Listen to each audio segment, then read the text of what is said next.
असं आहे की निवडणुकांची घोषणा झाली आहे. आम्ही त्या निवडणुकांना सामोरं जाऊ.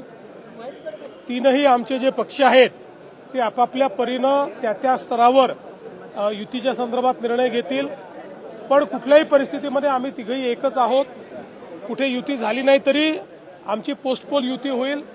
त्यामुळे मला असं वाटतं की या नगरपालिकेच्या निवडणुकीत महाराष्ट्राची जनता मोठ्या प्रमाणात आमच्या महायुतीलाच कौल देईल. उद्धव ठाकरे आज मराठवाडा विदर्भाच्या दौऱ्यावर आहेत. कसं बघताय दौऱ्याकडे? हे चांगलं आहे. विरोधी पक्षाचं काम आहे. पहिल्यांदा उद्धवजी बाहेर पडले आहेत, त्यामुळे मला आनंद आहे.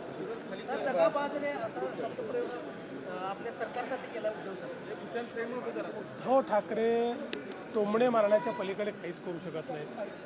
मी तर यापूर्वी देखील सांगितलं की विकासावर केलेलं त्यांचं एक भाषण दाखवा आणि 1000 रुपये मिळवा.